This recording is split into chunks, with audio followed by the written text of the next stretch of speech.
ಬಾಂಗ್ಲಾದೇಶದ ಮೊದಲ ಮಹಿಳಾ ಪ್ರಧಾನಿ ನಿಧನ ಹೊಂದಿದ್ದಾರೆ. ಮಹಿಳಾ ಪ್ರಧಾನಿಯಾಗಿದ್ದ ಖಲೀದಾ ಜಿಯಾ ನಿಧನ ಹೊಂದಿದ್ದಾರೆ. ಬಾಂಗ್ಲಾದೇಶ ನ್ಯಾಷನಲಿಸ್ಟ್ ಪಾರ್ಟಿ ಮುಖ್ಯಸ್ಥೆ ಜಿಯಾ ಅವರು ಇವತ್ತು ನಿಧನ ಹೊಂದಿದ್ದಾರೆ. ಪೋಸ್ಟ್ ಮೂಲಕ ನ್ಯಾಷನಲಿಸ್ಟ್ ಪಾರ್ಟಿ ದೃಢಪಡಿಸಿದೆ ಅವರ ಸಾವಿನ ಬಗ್ಗೆ. ಆರೋಗ್ಯ ಸಮಸ್ಯೆಯಿಂದ ಬಳಲ್ತಾ ಇದ್ರು ಖಲೀದಾ ಜಿಯಾ ಅವರು.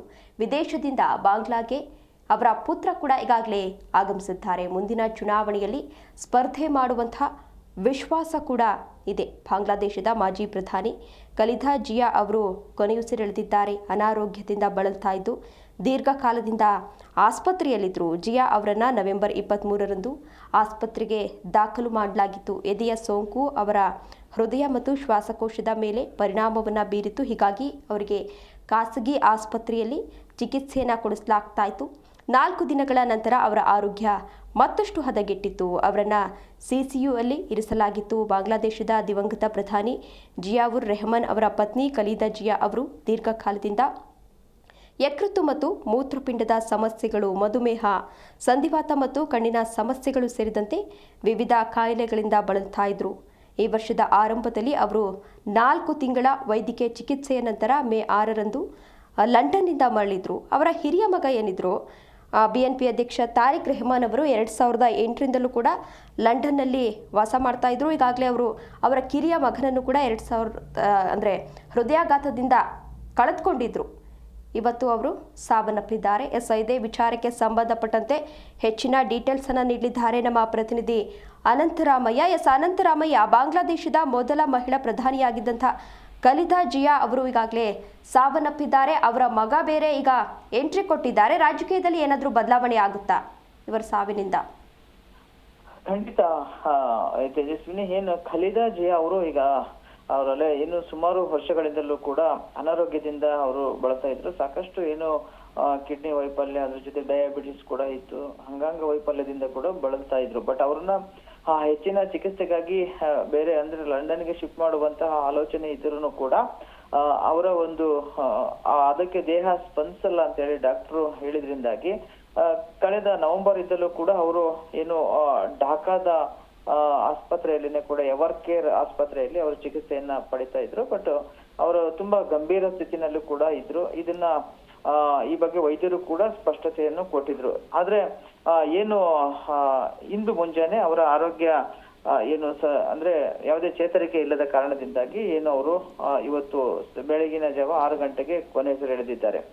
ಇದ್ರ ಜೊತೆಗೆ ಮುಖ್ಯವಾಗಿ ಇಲ್ಲಿ ಗಮನಿಸಬೇಕಾಗಿರೋದು ಏನಪ್ಪಾ ಅಂತ ಅಂದ್ರೆ ಏನು 17 ವರ್ಷಗಳ ನಂತರ ಅವರ ಮಗ ಏನು ತಾರಿಕ್ ರೆಹಮಾನ್ ಅವರು ಏನು ಬಾಂಗ್ಲಾದೇಶಕ್ಕೆ ಬಂದಿರುವಂತಹ ಒಂದು ವಿಚಾರ. ಅಂದ್ರೆ ಏನು ಕಳೆದ ಏನು 1991-96ರಿಂದ ಜೊತೆಗೆ ಏನು 2008ರಿಂದಲೂ ಕೂಡ ಅಂದ್ರೆ ಏನು ಈಗ ಇರುವಂತಹ ಶೇಖ್ ಹಸೀನಾ, ಅವಾಮಿ ಲೀಗ್ನ ಶೇಖ್ ಹಸೀನಾ ಅವರು ದೇಶವನ್ನ ಬಿಟ್ಟು ಭಾರತದಲ್ಲಿ ಆಶ್ರಯ ಪಡೆದ ನಂತರದ ದಿನಗಳಲ್ಲಿ ಬಾಂಗ್ಲಾದೇಶದಲ್ಲಿ ರಾಜಕೀಯ ಅಸ್ಥಿರತೆ ಉಂಟಾಗಿತ್ತು. ಈ ಸಂದರ್ಭದಲ್ಲಿ ಏನು ಬಾಂಗ್ಲಾದೇಶದ ಏನು ಇಸ್ಲಾಮಿಸ್ಟ್ ಜಮಾತೆ ಈಗ ಏನು ಇರುವಂತಹ ಹಂಗಾಮಿ ಅಧ್ಯಕ್ಷ ಮಹಮ್ಮದ್ ಯೂನುಸ್ ಅವರ ಒಂದು ಹಂಗಾಮಿ ಸರ್ಕಾರ ನಡೀತಾ ಇದೆ.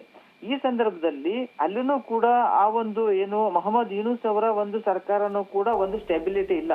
ಅಲ್ಲೂ ಕೂಡ ಏನು ಜಂಜಿ ಪ್ರತಿಭಟನೆ ನಡೆದು ಆ ಜಂಜಿ ಪ್ರತಿಭಟನೆಯಲ್ಲಿ ವಿದ್ಯಾರ್ಥಿ ನಾಯಕ ಏನು ಶರೀಫ್ ಉಸ್ಮಾನ್ ಹಾದಿ ಕೂಡ ಹತ್ಯೆ ಆಯ್ತು. ಈ ಹತ್ಯೆಯ ನಂತರ ಬಾಂಗ್ಲಾದೇಶದಲ್ಲಿ ಒಂದ್ ರೀತಿ ರಾಜಕೀಯ ತಲ್ಲಣ ಶುರುವಾಗಿದೆ. ಇಂತಹ ಸಂದರ್ಭದಲ್ಲಿ ಅಲ್ಲಿ ಒಂದು ಪ್ರಮುಖವಾಗಿರುವಂತಹ ಒಬ್ಬ ಪಕ್ಷ ಮತ್ತೆ ಒಬ್ಬ ನಾಯಕನ ಅಗತ್ಯತೆ ತುಂಬಾ ಇದೆ. ಇಂತಹ ಒಂದು ಸಂದರ್ಭದಲ್ಲಿ ಈಗ ತಾರಿಕ್ ರೆಹಮಾನ್ ಅವರು 17 ವರ್ಷಗಳ ಬಳಿಕ ಬಾಂಗ್ಲಾದೇಶಕ್ಕೆ ಬಂದು ಒಂದು ಹೊಸ ಭರವಸೆಯನ್ನ ಮೂಡಿಸಿದ್ದಾರೆ. ಮತ್ತೆ ಜರ್ಮನಿಯಲ್ಲಿ ಏನು ಆ ಸಂದರ್ಭದಲ್ಲಿ ಮಾರ್ಟಿನ್ ಲೂಥರ್ ಕಿಂಗ್ ಅವರು ಒಂದು ವಾಕ್ಯವನ್ನ ಕೊಟ್ಟಿದ್ರು, ಐ ಹ್ಯಾವ್ ಎ ಪ್ಲಾನ್ ಅಂತ ಹೇಳ್ಬಿಟ್ಟು. ಅದೇ ರೀತಿಯಾಗಿ ಈಗ ತಾರಿಕ್ ರೆಹಮಾನ್ ಅವರು ಬಾಂಗ್ಲಾದೇಶದಲ್ಲಿ ಐ ಹ್ಯಾವ್ ಎ ಪ್ಲಾನ್ ಅಂತ ಹೇಳಿದ್ದಾರೆ. ಅಂದ್ರೆ ನನ್ನ ಹತ್ರ ಒಂದು ಪ್ಲಾನ್ ಇದೆ, ನಾನು ಬಾಂಗ್ಲಾವನ್ನ ಇನ್ನು ಅಭಿವೃದ್ಧಿ ಮಾಡ್ತೀನಿ. ಇಲ್ಲಿ ಯಾರು ಅಲ್ಪಸಂಖ್ಯಾತರಿದ್ದಾರೆ, ಏನು ಹಿಂದೂಗಳಾಗಿರ್ಬೋದು, ಕ್ರಿಶ್ಚಿಯನ್ಸ್ ಆಗಿರ್ಬೋದು, ಇವರೆಲ್ಲರನ್ನು ಬೌದ್ಧರಾಗಿರ್ಬೋದು, ಇವೆಲ್ಲರನ್ನು ಸುರಕ್ಷತೆ ದೃಷ್ಟಿಯಿಂದ ಒಂದು ಒಳ್ಳೆ ಅಭಿವೃದ್ಧಿ ಕೊಟ್ಟು ಅಲ್ಪಸಂಖ್ಯಾತರಿಗೆ ರಕ್ಷಣೆ ಕೊಡೋದು ನಮ್ಮ ಉದ್ದೇಶ ಅಂತ ಹೇಳಿದ್ದಾರೆ.